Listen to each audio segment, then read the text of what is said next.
अध्यक्ष जी, बहुत बहुत धन्यवाद कि आपने एलजी साहब के एड्रेस के ऊपर मुझे बोलने का मौका दिया। और मैं हमेशा से मानता हूं कि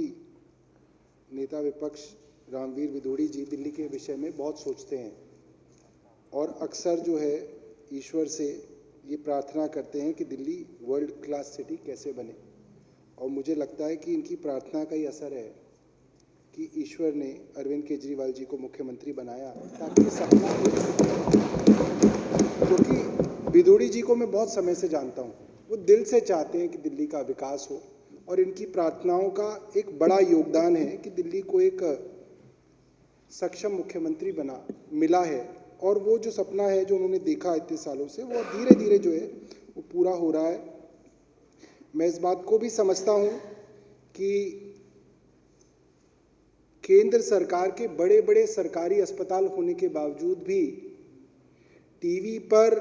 केंद्र सरकार के रोज लगभग सारे टीवी चैनल्स पे कसीदे पढ़ने वाले हमारे भाई संबित पात्रा जो हैं, किसी केंद्र सरकार के अस्पताल में ना जाके गुड़गांव के मेदांता अस्पताल के अंदर भर्ती हुए। मैं ये समझता हूं कि वो खुद डॉक्टर हैं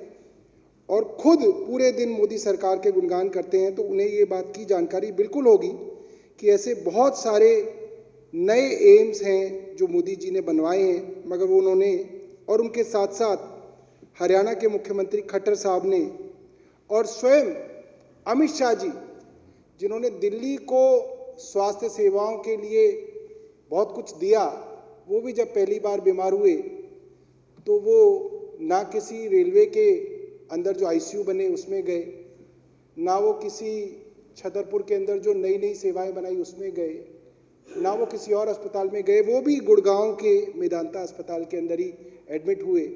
मेरे को ऐसा लगता है कि किसी के स्वास्थ्य के बारे में और उसके अस्पताल के चयन के बारे में हमें यहाँ पे चर्चा नहीं करनी चाहिए थी, मगर क्योंकि रामवीर जी ने जिक्र छेड़ा तो मुझे लगा कि मैं उनको बताऊं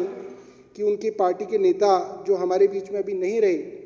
जेटली साहब थे, सुषमा जी थी, वे भी इलाज करने के लिए देश को छोड़ के विदेश में इलाज करा के आए। और हमारी पूरी की पूरी भगवान से प्रार्थना थी कि विदेश में भी उनका अच्छा इलाज हो, जो बेहतर से बेहतर इलाज मिल सके वो इलाज उन्हें मिले। मगर मुझे नहीं लगता कि उन्होंने या उनके परिवार ने इस देश का कोई अपमान करने की खातिर जो है विदेश के किसी अस्पताल को चुना होगा। मुझे लगता है कि उनकी व्यक्तिगत कुछ कारण होंगे, कुछ मेडिकल रीजंस होंगे, कुछ ऐसी फैसिलिटीज़ होंगी जो उन अस्पतालों में बेहतर होंगी जिसके कारण वो वहाँ पे गए। मगर इस बात को कहने से पहले जो है इस सारी की सारी सूचना को विदोड़ी जी को ज़रूर जो है एकत्रित करना चाहिए था। मैंने सुना कि हमारे कुछ साथियों ने कहा कि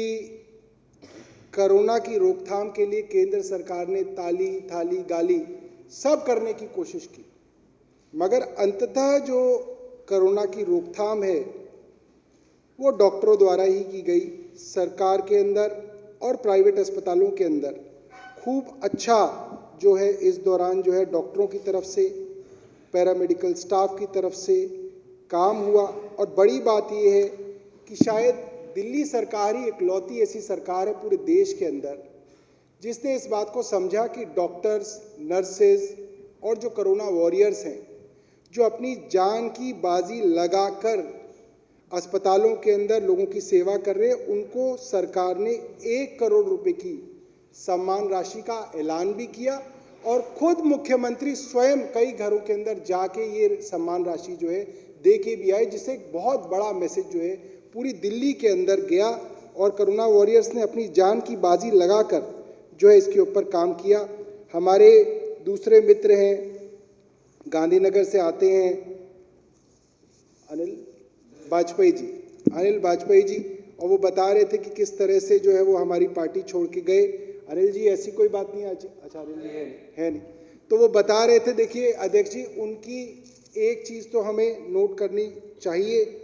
कि उन्होंने बताया कि जो राशन केंद्र सरकार की तरफ से दिल्ली को दिया जा रहा था वो कई जगह सड़ा हुआ था। तो ये एक बहुत गंभीर विषय है और ख़ास तौर पे हमारे भाजपा के मित्र ने उठाया। तो मुझे लगता है कि फूड कॉरपोरेशन ऑफ इंडिया, जो कि भारत सरकार का एक अंग है, वो दिल्ली को दिल्ली के हिस्से का राशन देता है। और जाहिर सी बात है और बाकायदा दिल्ली सरकार की कमाई का पैसा, दिल्ली वालों के टैक्स पेयर का पैसा जो है दिल्ली सरकार केंद्र सरकार को देती है ताकि दिल्ली वालों के लिए जो राशन है वो मुहैया कराया जाए। अगर उसके अंदर भी सड़ा हुआ राशन जो है केंद्र सरकार देती है तो ये एक बहुत दुख की बात है। मैं माननीय हमारे जो नेता प्रतिपक्ष हैं रामवीर विधूड़ी जी, उनसे भी निवेदन करूंगा कि एक बार जो है एक छोटा सा प्रतिनिधि मंडल जो है विधायकों का लेके जाएं, हमारे जो खाद्य मंत्री हैं केंद्र सरकार के, ताकि हम उनको कहें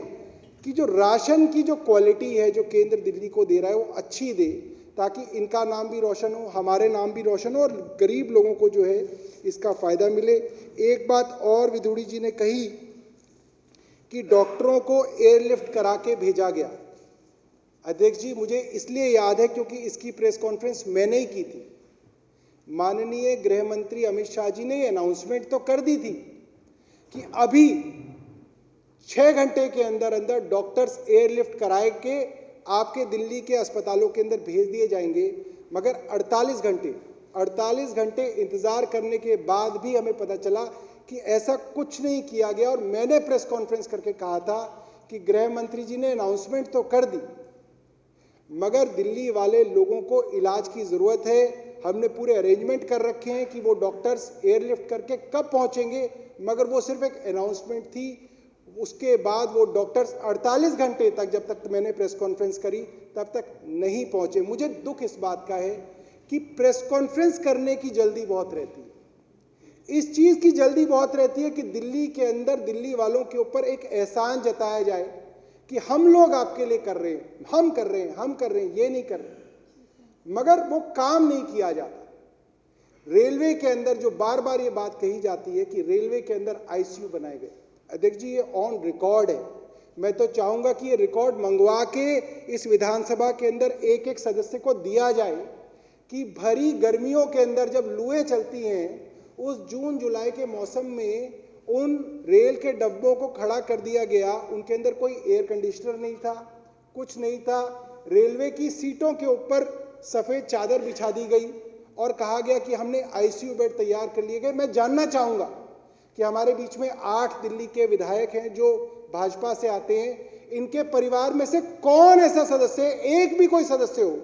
जो उस रेलवे के आईसीयू के अंदर भर्ती हुआ हो और उसका इलाज होकर वो यहाँ पे वापस आ गया हो इस दुनिया के अंदर। मैं चाहूँगा इनको समय दिया जाए इसके लिए कि कोई तो बताएं, क्योंकि मेरी जानकारी में अध्यक्ष जी ना मेरे परिवार में, ना मेरे गांव में, ना मेरी कॉन्स्टिट्यूंसी में एक भी आदमी मुझे मिला है जिसने मुझे बताया हो कि कोरोना के समय में वो उस रेलवे के आईसीयू के अंदर भर्ती हुआ हो और उसका वहां पे इलाज हुआ हो। सिर्फ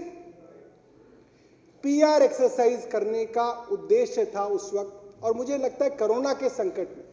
जब सब लोग एक दूसरे की मदद कर रहे हैं, उस वक्त भी अगर कोई सरकार पीआर करने के उद्देश्य से इस तरीके की चीजें करती है तो मुझे लगता है कि उसकी डिस्कशन इस विधानसभा में होनी नहीं चाहिए। हुई तो उसका जवाब आज दिया जा रहा है। और मैं एक चीज की तारीफ करना चाहूंगा अध्यक्ष जी, पहले पन्ने पे इस बजट से पहले जो एलजी साहब का जो एड्रेस होता है उसमें पहले पन्ने पे ये देखिए एक बड़प्पन होता है एक सरकार का। दिल्ली सरकार ने पहले पन्ने पे लिखा, my government together with the central government garnered all resources to ensure preventive and curative actions to safeguard the life of the citizens of Delhi. कितनी बड़ी बात है। कौन सरकार लिखती है दूसरी सरकार का नाम, मगर हमारी सरकार ने लिखित में कहा कि हाँ हम धन्यवाद करते हैं केंद्र सरकार का। और मैं तो ये भी कहूँगा कि सिर्फ केंद्र सरकार का ही धन्यवाद नहीं करना चाहिए, बहुत सारी एनजीओज थी, बहुत सारे गुरुद्वारे थे, बहुत सारी रिलीजियस ऑर्गेनाइजेशंस थी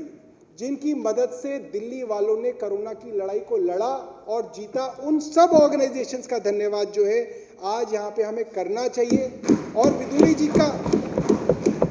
जी का कद थोड़ा और बढ़ जाता जब वो प्रधानमंत्री जी की तारीफ कर रहे थे, गृह मंत्री की तारीफ कर रहे थे, एक शब्द तारीफ का वो दिल्ली के मुख्यमंत्री के लिए भी कर देते तो उनका कद और बढ़ जाता। और हमें उम्मीद है रामवीर विधूड़ी जैसे जो नेता हैं वो ये काम कर सकते हैं, क्योंकि वो बड़े दिल के नेता हैं, वो एक अलग तरीके की पॉलिटिक्स करने के लिए जाने जाते हैं। आखिरी में अध्यक्ष जी मैं एक चीज़ और कहना चाहूँगा। मनीष सिसोदिया जी ने बताया कि दिल्ली की पर कैपिटा इनकम काफ़ी बढ़ी है और दिल्ली की पर कैपिटा इनकम अब 2,10,000 के करीब हो गई है। अध्यक्ष जी मेरा ये मानना है कि अगर ये सदन कम तनख्वाहों के अंदर भी विधायकों को रखना चाहता है तो ये सदन एक खास वर्ग के विधायकों को ही इस सदन में आने के लिए आकर्षित कर रहा है। आप ये तय कर रहे हो कि जिस आदमी के पास अपना खानदान का पैसा है या जिसके पास अपनी फैक्ट्री लगी हुई है, जिसके पास अपने बिजनेसेस चल रहे हैं, जिसके अंदर उसको जाने की जरूरत नहीं पड़ती और तब भी उसके पास आमदनी का पैसा आ रहा है या उसके पास और किसी तरीके से पैसा आ रहा है, वही आदमी चुनाव लड़के इस सदन के अंदर आए, तभी वो इतनी कम तनख्वाह के अंदर काम कर सकता है। अध्यक्ष जी इस सदन के अंदर समाज के हर तबके का आदमी पहुंचना चाहिए, हर जाति का आदमी पहुंचना चाहिए और वो तभी संभव है जब आप ये चीज़ सुनिश्चित करें कि जो आदमी अच्छा करियर छोड़ के इस सदन के अंदर आ रहा है उसका घर चल सकता है। अन्यथा अध्यक्ष जी ये आप भी जानते हैं, रामवीर विदुड़ी जी भी जानते हैं कि जितनी तनख्वाहें इस वक्त इस सदन में हम विधायकों को मिल रही है उसके अंदर ऑफिस चलाना, सदन चलाना, प्रिंटर का खर्चा, चिट्ठियों को भेजने का खर्चा, गाड़ी का खर्चा, पेट्रोल का खर्चा, बहुत सारे विधायक किराए के घर में रहते हैं उसका खर्चा, ये सारे खर्चे चलने जो हैं बहुत मुश्किल हैं। तो मैं आपसे इस सदन की तरफ से ये गुजारिश करूंगा कि विधायकों की जो सैलरी है उसके ऊपर एक बार जो है आप चिंता कीजिए और उसको बढ़ाने की कोई कोशिश कीजिए। बहुत बहुत धन्यवाद।